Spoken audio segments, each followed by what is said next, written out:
Hello student, class 10 NCERT math chapter number 5 exercise 5.2 question number 30। Previous video में हम question number 12 तक complete कर चुके हैं।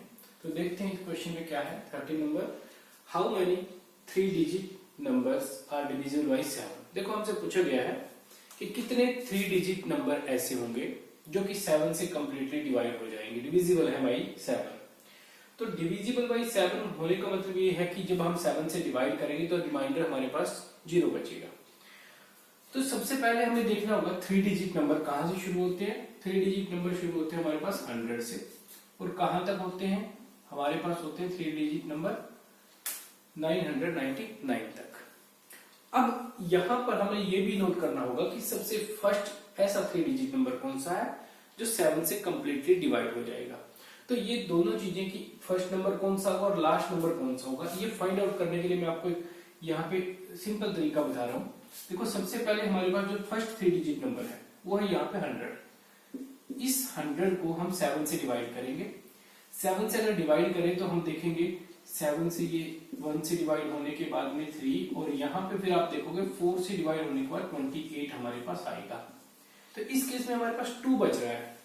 अगर हम इस 100 में से 2 माइनस करके इसको डिवाइड करें तो कंप्लीटली डिवाइड हो जाएगा, लेकिन उस केस में क्या होगा, ये नंबर हमारे पास 2 डिजिट नंबर आ जाएगा। मतलब कि हमें इससे एक नेक्स्ट वाला यहाँ पे जो हमारे पास डिवाइड होके जो क्वेश्चन आ रहा है, क्वेश्चन हमारे पास इससे एक नेक्स्ट वाला होना चाहिए।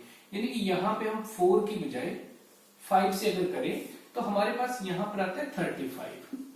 अब इस केस में अगर हमारे पास यहाँ पर 5 होता तो उस केस में हमारे पास यहां पर 0 रिमाइंडर बचना था। यानी कि हमारे पास जो फर्स्ट नंबर है वो है 105 जो कि कंप्लीटली डिवाइड होगा 7 से, और उसके बाद 7 ऐड करते जाओ वो सारे नंबर डिवाइड होंगे। यानी कि उसके बाद में डिवाइड होगा 112, फिर 119, इस तरीके से। और लास्ट नंबर की बात करें, वो लास्ट नंबर कौन सा होगा जो 7 से कंप्लीटली डिवाइड होगा। सेम प्रोसीजर वहां पर अप्लाई करते हैं, थोड़ा सा डिफरेंट है बस। 999 देखते हैं, 7 से 7 बन जा 7, फिर नेक्स्ट केस में 7 4 जा 28, नेक्स्ट केस में 7 2 जा 14, बचा 5। ठीक है। अब अगर हम यहां पे वही प्रोसीजर अप्लाई करें कि 3 से डिवाइड करें तो उस केस में हमारे पास ये नंबर जो है 3 डिजिट से आगे चला जाएगा, वो हम नहीं ले सकते। तो हमारे पास यहाँ पे नंबर कौन सा होगा, हमारे पास यहाँ पे नंबर होगा कि देखो यहाँ पे 0 रिमाइंडर बचना चाहिए था, तो उसके लिए मेरे पास यहाँ पे 9 होने के बजाय 4 होना चाहिए था। यानी कि यहाँ पर भी 4 हम कर देंगे, तो वो हमारे पास नंबर है 994। ये नंबर हमारे पास कंप्लीटली डिवाइड होगा 7 से। तो अभी हमारे पास जो सीरीज है, जो हमारे पास सीरीज है वो ये है, जो कि 7 से डिविजिबल नंबर की सीरीज है। अब हमने फाइंड आउट करना है कि इस सीरीज में टोटल नंबर कितने हैं, n की वैल्यू क्या है। देखो इस टाइप के क्वेश्चन में हमें इस तरीके से भी दे सकता था कि how many 3 digit number are, यहाँ पे लिखा है डिविजिबल बाई 7, वो पूछ सकता था मल्टीपल ऑफ 7, कितने ऐसे नंबर है जो मल्टीपल है 7 की। बात एक ही है, कोई डिफरेंस नहीं है। देखो 7 से डिविजिबल होने का मतलब क्या है, ये नंबर है, जैसे ये नंबर हमारे पास बना 15, 7 इंटू 15, तो ये 105 हमारे पास बना है। यानी कि 7 की 15 से मल्टीप्लाई हुई तो 105 बना, यानी कि ये मल्टीपल है 7 का। और अगर हम इस तरीके से कहें 7 से डिवाइड होकर ये नंबर आया 15, ये हम कह सकते हैं कि 7 का डिविजिबल है। तो इस तरीके से मल्टीपल और डिविजिबल की बात करें तो वो एक्चुअली में एक ही बात है, थोड़ा सा कहने का फर्क है। तो अब हम देखते हैं कितने नंबर इस सीरीज में होंगे जो हमने फाइंड आउट करने हैं। हाउ मेनी 3 डिजिट नंबर देखते हैं। तो फर्स्ट नंबर है हमारे पास 105, डी हमारे पास 7 का डिफरेंस होता जाएगा, इसमें से माइनस करेंगे तो भी आपके पास 7 आएगा। 7 का मल्टीपल है तो 7 ऐड होते जाएंगे। उसके बाद में आपके पास में है an 994, आपको फाइंड आउट करना है m की वैल्यू। तो ये सिंपल सा क्वेश्चन है हमारे पास। अब तो an is equal to a plus n minus 1 d, यहाँ पे वैल्यू पुट कर देंगे 994 is equal to 105 and plus यहाँ पे वैल्यू रखी, n की वैल्यू हमारे पास क्या है जो हमने फाइंड आउट करनी है वो पता ही नहीं है, और D7, ठीक है। तो इसके बाद में नेक्स्ट स्टेप माइनस कर दो यहाँ लाके 994 minus 105 plus is equal to multiply की 7n माइनस 7। नेक्स्ट स्टेप में ये 7 को भी हम इधर ले आएंगे, तो यहाँ पे लेकर आए हम इस 7 को भी इधर अगर लेके आए तो यहाँ पे नेगेटिव है, इधर आके प्लस हो जाएगा, तो हम यहाँ पे प्लस कर देते हैं इसमें, तो ये हमारे पास में बन जाएगा। यहाँ पर ऐड करने के बाद हमारे पास हो जाएगा 1001 माइनस 105 इज इक्वल टू ये हमारे पास 7 है, ये 7 हमारे पास इधर आ गया है। तो नेक्स्ट देखते हैं, अब हम माइनस करेंगे। हमारे पास यहाँ पे क्या बचेगा, हमारे पास माइनस करने के बाद यहाँ पे बचेगा 896 इज इक्वल टू 7n। तो यहाँ से 7n is equal to 896 divide हम कर देंगे n is equal to 896 by 7। 7 से डिवाइड होने के बाद 7 1 जा 7, और यहाँ पे बचा 1, 7 2 जा, उसके बाद में 7 8 जा, यानी कि 128, यानी कि टोटल हमारे पास 128 ऐसे नंबर होंगे जो 7 से कंप्लीटली डिवाइड होंगे। तो इस टाइप के क्वेश्चन में आपके पास बोर्ड में किसी भी टाइप से पूछ सकता है, यानी कि चेंज कर सकते हैं क्वेश्चन को। यहाँ पे 7 का डिविजिबल है या मल्टीपल है, तो वहां पे वो 2 3 4 7 8 9 10 कुछ भी दे सकता है। तो इस तरीके से आपने इस टाइप के क्वेश्चन को करना है। Next is the question number 14। Same उसी टाइप का क्वेश्चन है, थोड़ा सा डिफरेंट है। हाउ मेनी मल्टीपल ऑफ 4 के कितने मल्टीपल, वहां पे 7 का था हमारे पास, लाई बिटवीन द 10 to 250। यहाँ पे हमारे पास में 10 से लेकर 250 के बीच में पूछा गया, वहां पे 3 डिजिट पूछा गया था। तो हम क्या करेंगे, सबसे पहले यहाँ पे लिखते हैं हम 10 और यहाँ पे उसके बाद में 250। देखते हैं कौन सा नंबर हमारे पास में सबसे पहले डिविजिबल होगा। सिंपल है, छोटा सा नंबर है, हमें पता है कि यहाँ पे फर्स्ट नंबर जो है वो 12 होगा, सेकंड 16 होगा, जो डिवाइड होगा 4 से। और इस तरीके से हमारे पास में सीरीज में यहाँ पे देखें जो लास्ट नंबर कौन सा डिविजिबल होगा 4 से, वो होगा 4 6 जा 24, बचा यहाँ पे 1 और 4 2 जा 8, 2 बच गया है। ये 2 अब जो बचा है 250 में से माइनस कर लो, 248, यानी कि 248 नंबर होगा जो हमारे पास कंप्लीटली डिवाइड होगा 4 से।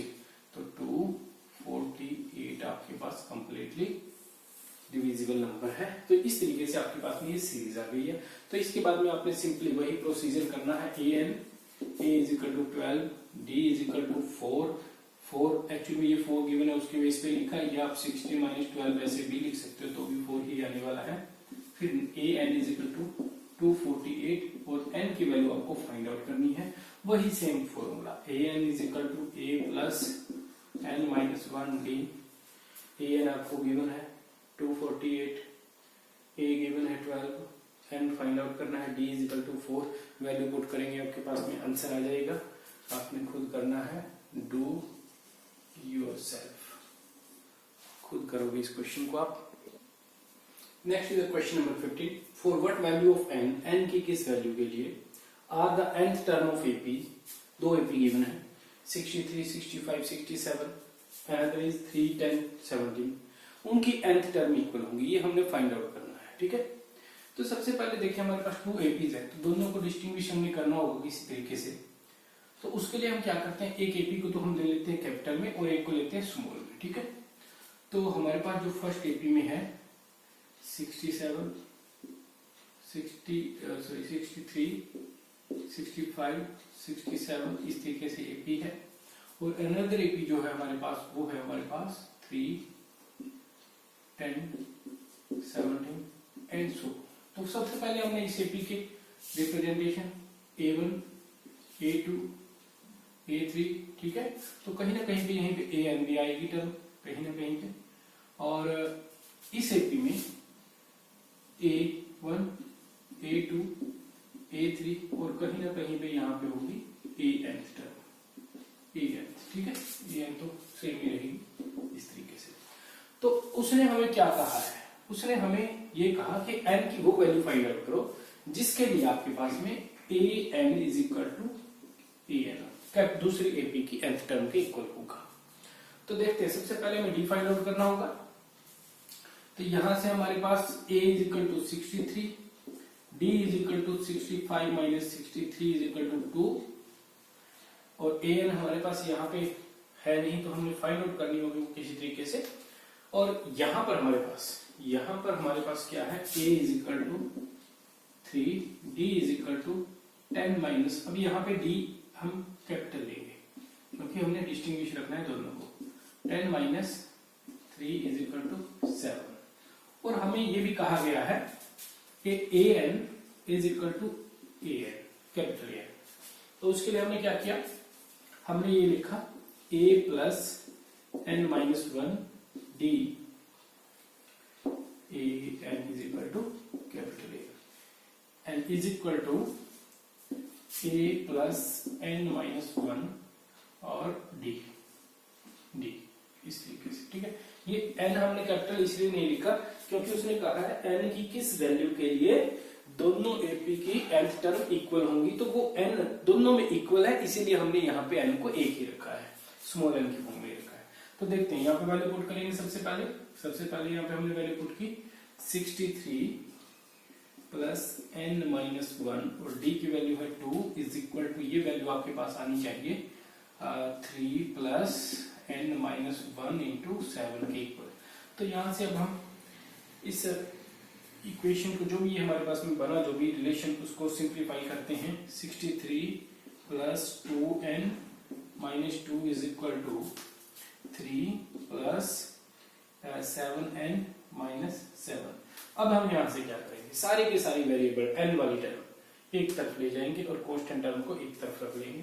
तो यहाँ पे हमारे पास है 63, सिंप्लीफाई भी कर लेते हैं, 63 माइनस 2 61, और इधर हमारे पास है 2n, उधर ले जाएंगे हम 7n माइनस 2n, और यहाँ था 3 माइनस 7, यानी कि माइनस 4 बचा यहाँ से। वो माइनस 4 जब इधर आएगा, इधर आके प्लस हो जाएगा, तो यहाँ पे हमारे पास में 4 प्लस हो गया, और ये इस तरीके से वैल्यू आ गई 65 is equal to 5n।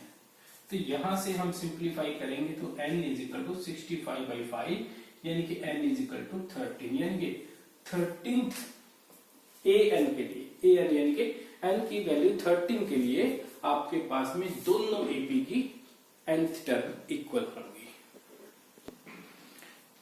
Next is the question number 16, determine the AP whose third term यानी कि A3 is 16 and seventh term exceed the fifth term by 12, यानी कि जो सेवंथ टर्म है वो फिफ्थ टर्म से माइनस करें तो फिफ्थ टर्म से 12 ज्यादा है, यानी कि इस तरीके से कहा है कि A7 is equal to exceed the fifth term, A5 को एक्सीड करती है 12 के साथ में, यानी कि 12 उसमें ऐड करें तो हमारे पास A7 आ जाता है। तो हमने वहां से रिलेशन करना है A5 इधर के माइनस किया इज इक्वल टू 12, तो यहाँ से आपके पास सिंपली मैं अगर बात करूं आप लोगों के साथ में यहाँ से, तो ये हमारे पास में आ जाएगा 2d इज इक्वल टू 12। देखो कैसे आ जाएगा, ये आ जाएगा हमारे पास A7 होगा A प्लस 6d, और माइनस में A5 होगा A plus 4d is equal to 12। तो यहाँ से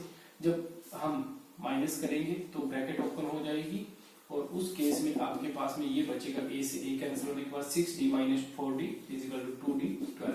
तो एक सिंपल सी बात हम यहाँ से करते हैं, अगर हमारे पास यहाँ पे है A K, ठीक है, या कोई भी वैल्यू हम K के अकॉर्डिंग ना ही बात करें, तो यहाँ पे जो भी हमारे पास में वैल्यू है A7, जो भी हमारे पास में यहाँ पे पोजीशन की अकॉर्डिंग जो भी टर्म होगी उसमें से जो नंबर की टर्म हम माइनस कर रहे हैं, तो जितने नंबर की टर्म ये है उसमें से इस टर्म का नंबर माइनस कर दो, आपके पास में उतने ही d डिफरेंस आता है, ठीक है। तो यानी कि ये हमारे पास में सिंपली हम ये देख सकते हैं A7 माइनस A5 क्या होगा, 7 माइनस, यानी कि ये भी हम कह सकते हैं कि अगर हमारे पास एक टर्म है A K और एक टर्म है उससे पहले यहाँ पे AP जो सीरीज हमारी AP की बात करें तो उसमें A1 A2 इस तरीके से एक सीरीज चलती जा रही है, तो हमारे पास में यहाँ पे कोई नंबर आया A K plus 1 K minus 1, और ये आया K और ये आया उसके बाद में a k प्लस 1 इस तरीके से। तो हम यहाँ पे सिंपली कह सकते हैं कि अगर हम k में से देखो a k में से अगर हम ये टर्म माइनस करते हैं a k माइनस 1, तो आपको पता है एक साथ में कंसेक्यूटिव टर्म्स है, तो इसमें से इसको माइनस करेंगे तो हमारे पास में d आता है। तो यहाँ से एक चीज और देखते हैं, ये नंबर है इसका k और इसका नंबर है माइनस में k माइनस 1। तो जब ब्रैकेट ओपन करेंगे k के साथ माइनस और इसके साथ प्लस हो जाएगा, ये दोनों कैंसिल, हमारे पास 1d का डिफरेंस बचता है। तो ये चीज आपने यहाँ से याद रखनी है, जब भी आपके पास में कोई भी टू टर्म हम माइनस कर रहे हैं, तो जो नंबर की टर्म में से नेक्स्ट जो भी नंबर की टर्म माइनस कर रहे हैं, तो उनकी पोजीशन के अकॉर्डिंग उनकी n वैल्यू को माइनस कर दो। 7 माइनस 5, तो आपके पास में वो आ गया 2, उसके अकॉर्डिंग 2d का डिफरेंस आपके पास बचेगा। तो यहाँ से ये चीज हमने सीख ली है। तो अब यहाँ से यानी कि हमारे पास में डायरेक्टली 2d आ रहा है, तो d की वैल्यू यहाँ से is equal to 12/2 is equal to 6 हो जाएगा। इसके बाद ये चीज आपको हेल्प करेगी अगर एमसीक्यूज में आपके पास इस टाइप के क्वेश्चन आते हैं या फिर कॉम्पिटिटिव एग्जाम में। यहां से हमारे पास है a plus 2d is equal to 16, तो यहां से वैल्यू रख देंगे हम d की, a plus 2 into 6 is equal to 12 is equal to 16, a plus 12 is equal to 16, a is equal to 16 minus 12 यानी कि a इज इक्वल टू 4। अब AP बतानी है हमने, ये डिटरमाइन द AP, तो AP की एटलीस्ट 3-4 टर्म हम लिख देंगे। तो सबसे पहले अब बात करें यहाँ पे A1 is equal to A and that is 4, फिर A2 is equal to A plus 2D sorry A plus D that is equal to क्या होगा, वो हमारे पास होगा A is equal to 4 and plus D is equal to 6, D is equal to 6 that is 10।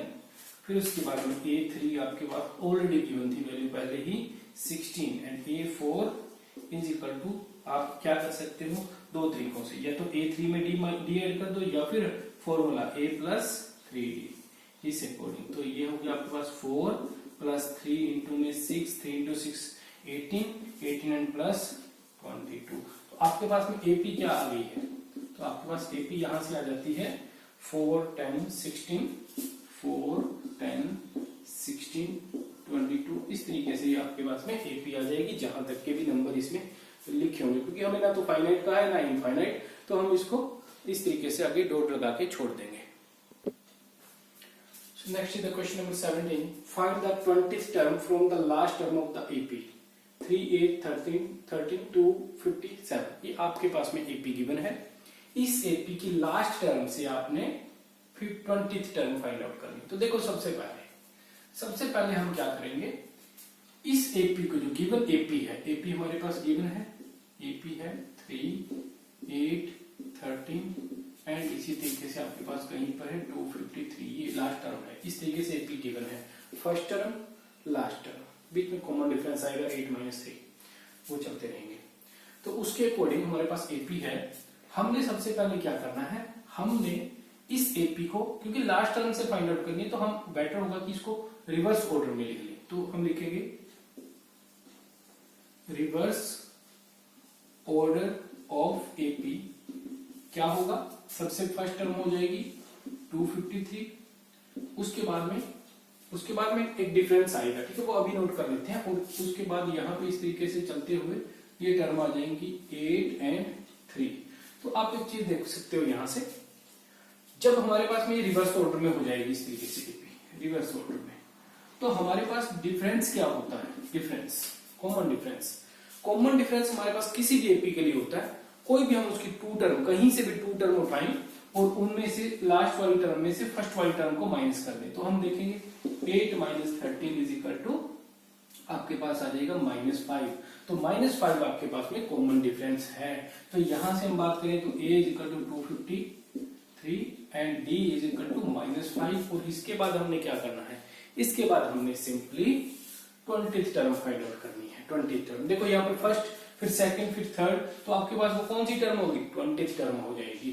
A20 is equal to A plus 19D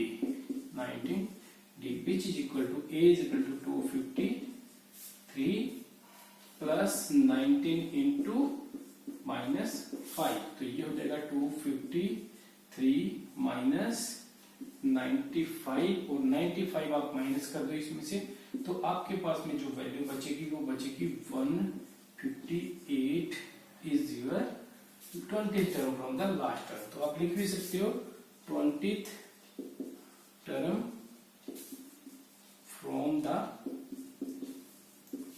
last term of AP is 158। तो ये आपके पास में आंसर आ जाएगा। Next is the question number 18। Question है the sum of the fourth and eighth term of AP is 24 and the sum of the sixth term and the 10th term of AP is 44. Find the first three term of AP। एक AP के अंदर में उसकी fourth term और eighth term का सम 24 है and six term और 10th term का सम हमारे पास में 44 है। हमने वहां से A और D फाइंड आउट करने के बाद में AP की फर्स्ट थ्री टर्म बतानी है। तो देखते हैं, हम यहां से देखेंगे तो A4 होता है A प्लस 3D और प्लस में ये 8 होता है A plus 7D which is equal to 24। हमारे पास यहां से आएगा 2A plus 10D is equal to 24। यहां से हमने 2 को कॉमन निकाल लिया, A plus 5D is equal to, इसको भी हम लिख सकते हैं 2 इंटू में 12, तो 2 से हमने 2 कैंसिल कर दिया, A plus 5D is equal to 12। ये वैल्यू हमारे पास में यहाँ से आ गई है। यहाँ से देखें तो A plus 5D plus A plus 9D is equal to 44। और फिर यहाँ से हम क्या करेंगे, यहाँ से हम next A and A2A plus 5 and 9 14D is equal to 44। 2 common लिया हमने यहाँ से और आ जाएगा A plus 7D is equal to 2 into 20। 2 से 2 कैंसिल, यहाँ से हमने 44 को 2 इंटू 44 लिख लिया है, 2 से 2 कैंसिल कर लिया। या फिर आप इस 2 नेक्स्ट स्टेप में 2 को 44 के नीचे ले जाके भी डिवाइड कर सकते हो, तो आपके पास 22 आ जाएगा। तो यहाँ से आई हमारे पास एक equation A plus 7D is equal to 22। अब इन दोनों इक्वेशन से हम क्या करेंगे, हम यहाँ से फाइंड आउट कर लेंगे A की वैल्यू और D की वैल्यू। तो देखते हैं किस तरीके से। अब एक्चुअल में क्या है, हम ये इक्वेशन नंबर 1 कंसीडर करेंगे और इसको इक्वेशन नंबर 2 और सेकंड इक्वेशन में से फर्स्ट को माइनस कर देंगे। Now subtract equation 1 from equation 2, second equation में से माइनस कर देंगे। तो उस according A plus 7D minus A plus 5D is equal to 22 and minus 12। तो यहां से हमारे पास वैल्यू आ जाएगी, जो ब्रैकेट ओपन करेंगे A plus 7D minus A minus 5D is equal to हमारे पास ये हो जाएगा 22 माइनस 12 इज इक्वल टू 10। तो यहाँ से A cancel, 7D minus 2D, 7D minus 5D is equal to 2D is equal to 10। तो यहाँ से D is equal to 5। D की वैल्यू हमारे पास 5 आ गई है। अब हम इस वैल्यू को पुट कर देंगे इक्वेशन नंबर 1 में, वहां से हम A की वैल्यू को फाइंड आउट कर लेंगे। Now by putting D is equal to 5 in equation 1 में पुट करने पर क्या होगा, देखो A प्लस 5 और D क्या है हमारे पास, D is equal to 5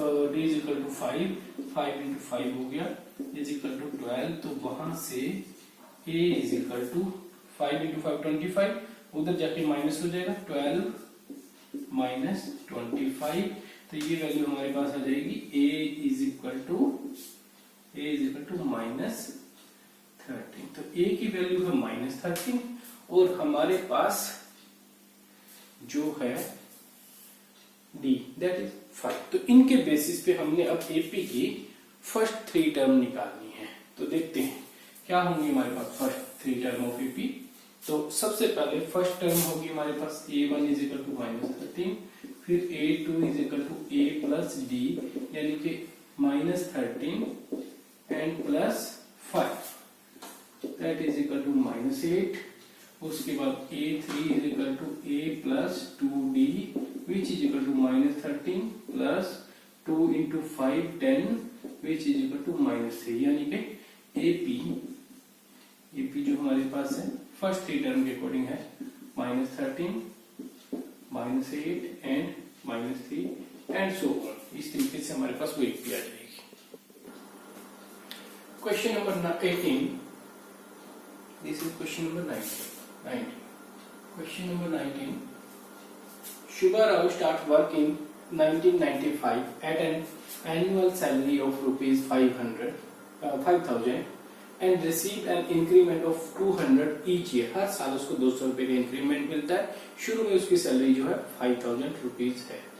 In which year did his income reach rupees 7,000? कब उसकी जो इनकम है वो 7,000 हो जाएगी। देखो एक्चुअली में हम इस क्वेश्चन को देखें डीपली, एपी सीरीज का जो क्वेश्चन है कह रहा है कि शुरू में उसकी सैलरी जो है 5,000 रुपीज है, यानी कि ये सबसे स्टार्टिंग की वैल्यू है, यानी कि ये आपके पास में A1 है, A1 5,000 रुपीज 5,000।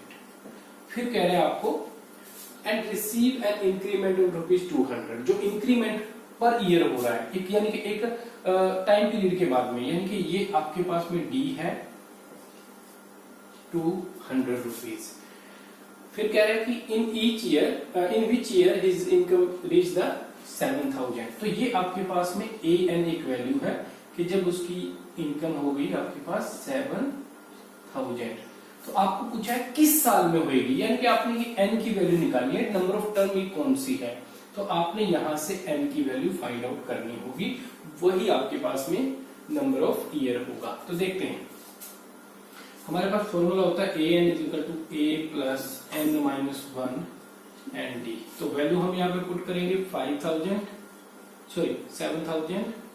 क्योंकि AN आपके पास 7,000 हो जाना चाहिए लास्ट में, इज इक्वल टू यहाँ पे वैल्यू होगी 5,000 प्लस N माइनस 1 और यहाँ पे D इज इक्वल टू 200।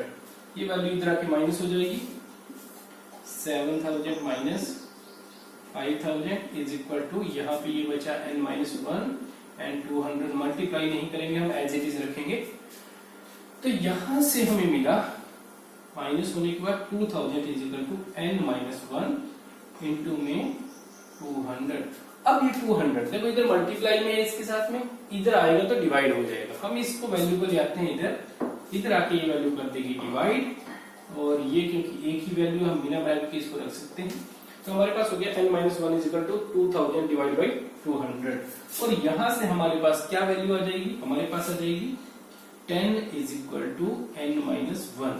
फिर यहां से N इज इक्वल टू 10 और ये माइनस 1 जो इधर N के साथ में था इधर आके ऐड हो जाएगा 10 प्लस 1, तो यहां से आपके पास आ जाएगा N इज इक्वल टू 11, यानी कि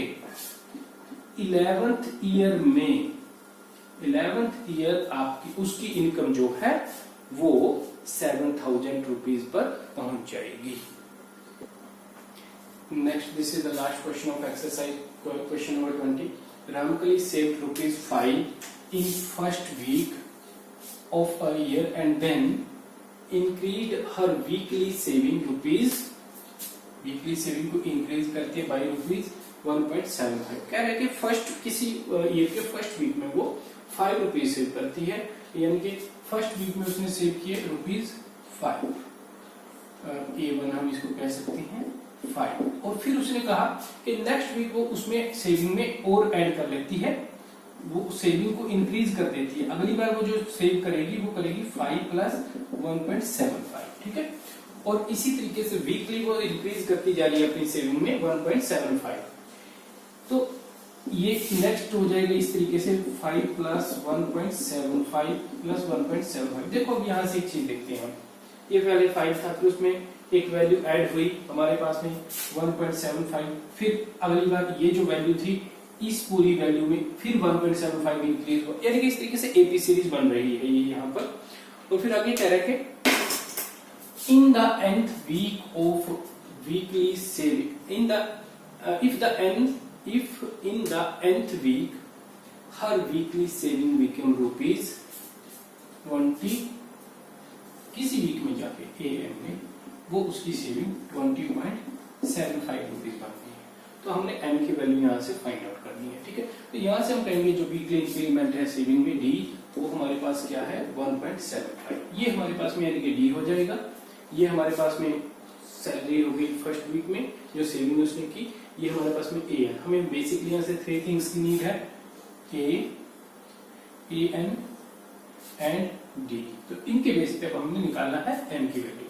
तो क्या करेंगे, AN is equal to A plus N-1D, value put कर देंगे। AN is equal to 20.75 is equal to A 5 plus N-1D is equal to 1.75। तो इसके बाद में नेक्स्ट ये as it is 20.75 is equal to, यहाँ हम इसको यहाँ पे लेकर आ सकते हैं, इधर -5 इज इक्वल टू यहाँ पे N-1, या हम मल्टीप्लाई कर लेते हैं। N की वैल्यू इसके साथ हुई 1.75 N, और फिर -1 की इसके साथ होगी -1.75। तो यहाँ से इसको सोल्व करेंगे, हम आ जाएगा 15.75 इज इक्वल टू यहाँ से 1.75 N, और प्लस में ये जो नेगेटिव माइनस में ये जो वैल्यू है 1.75, ये नेक्स्ट स्टेप में हमारे पास यहाँ आके ऐड हो जाएगी 1.75 ऐड हो जाएगी। तो इस वैल्यू को हम ऐड करेंगे, ये वैल्यू ऐड होके आ जाएगी हमारे पास 17.50 इज इक्वल टू 1.75 N। तो यहाँ से अब हम लिख सकते हैं N इज इक्वल टू ये जो मल्टीप्लाई है N के साथ में 1.75, ये मल्टीपल है, और जो मल्टीप्लाई हो रहा है ये यहाँ पे जाके डिवाइड कर देगा।